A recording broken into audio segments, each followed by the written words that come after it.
Francisco Búrquez, muy buenas noches, ¿cómo estás? Mucho gusto, Jaime, pues saludarte y saludar a todas las personas que ven tu programa. Te agradezco mucho. Eres de Sonora. De Sonora. Eres ingeniero industrial. Industrial, sí. Bueno, el tema es el asunto. Se ha presentado en la Cámara de Diputados de parte de un diputado de Movimiento Ciudadano. Así es, sí. Se llama Maynes. Maynes, el diputado Maynes. El diputado Maynes.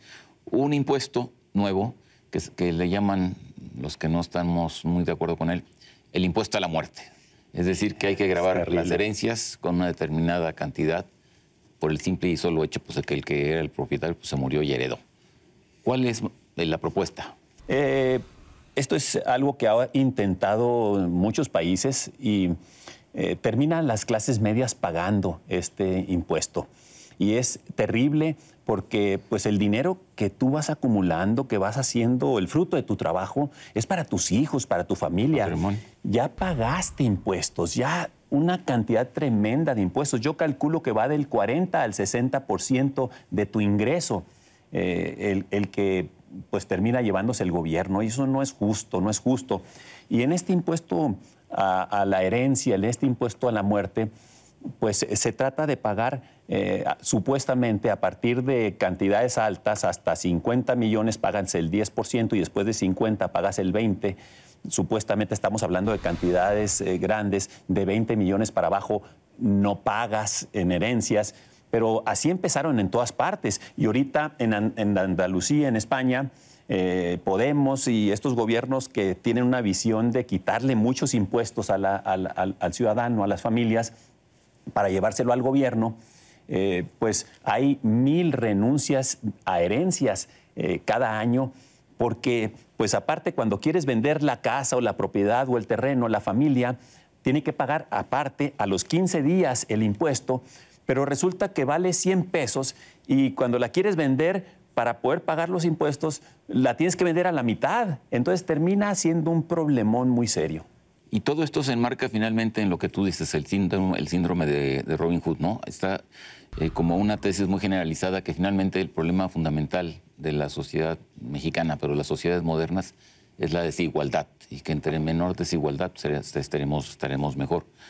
Y a veces me parece a mí que se confunde si lo que es necesario es que haya mayor satisfacción para las necesidades de los más necesitados, es decir, sacar a gente de la pobreza, y esto no necesariamente se reduce o se traduce en mayor o menor desigualdad. Me parece que se podría poner el ejemplo de China, ¿no? Ha habido un proceso de integración de la población y de mayor bienestar, pero no creo que el proceso de desigualdad social en China sea menor que el que tenían antes. Pues antes había una gran igualdad en la pobreza. Exactamente. Ahora hay una gran desigualdad en donde hay millones de personas que han salido de la pobreza, están en las clases medias, y te puedo decir que es un mito la desigualdad. Es un mito que aquí en México lo vemos en Nuevo León. Vi en un medio de comunicación hace 1 año y medio, en las 8 columnas, Nuevo León, el estado más desigual del país.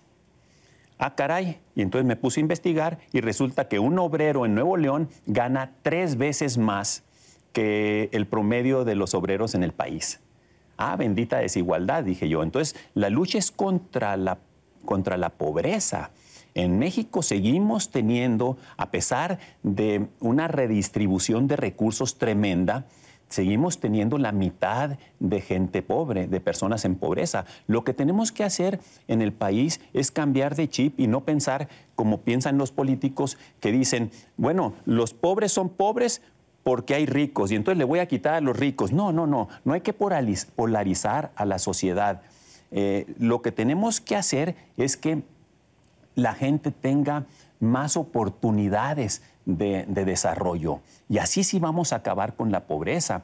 Y aquí vemos cómo del 2006 a la fecha, en 6 años, cada mexicano paga el doble, más del doble de impuestos. Entonces, ¿quién es el ganón? El ganón es el político, es el gobierno. Entonces tenemos que bajar dramáticamente los impuestos si queremos progresar. Tenemos que quitar 150,000 regulaciones que existen en el país.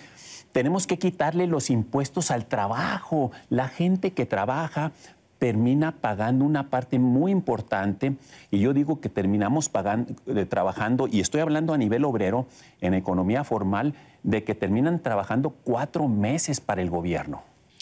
Bueno, es enorme, pero efectivamente, si lo que se busca es reducir y incrementar, no sé, el bienestar de la población y además generar crecimiento económico, yo creo que apuntaste 2 cosas que son esenciales. La primera sería justamente la simplificación administrativa, la hiperregulación que existe en una serie de campos, particularmente en los campos que tienen que ver con la producción, en fin, también con el comercio, etcétera.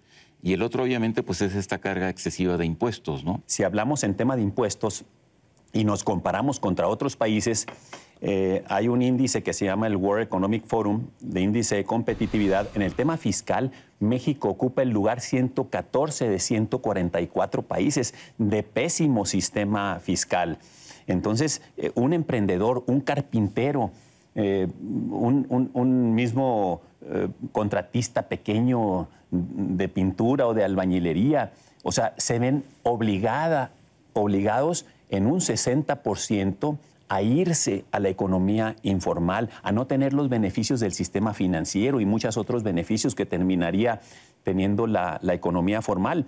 Por eso es que yo presenté una iniciativa fiscal, una reforma constitucional para poner un límite al gobierno en estos abusos de los incrementos de impuestos que en México son insostenibles.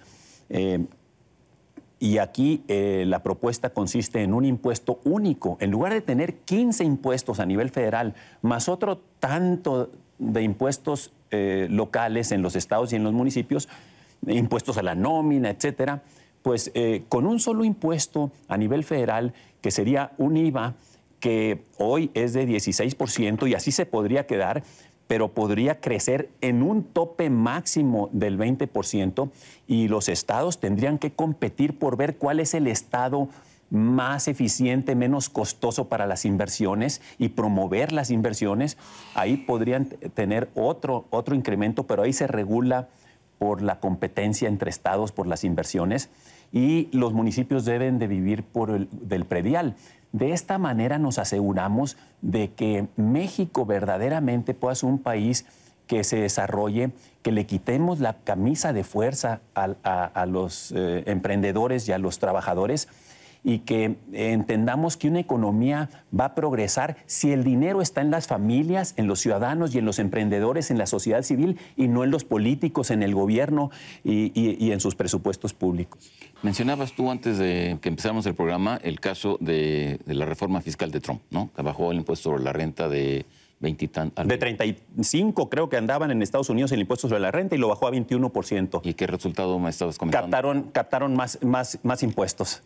Entonces, ¿la explicación de esto cuál es? Le llaman la curva de Laffer. Es un economista que le dieron el premio Nobel y está muy estudiado esto en el mundo.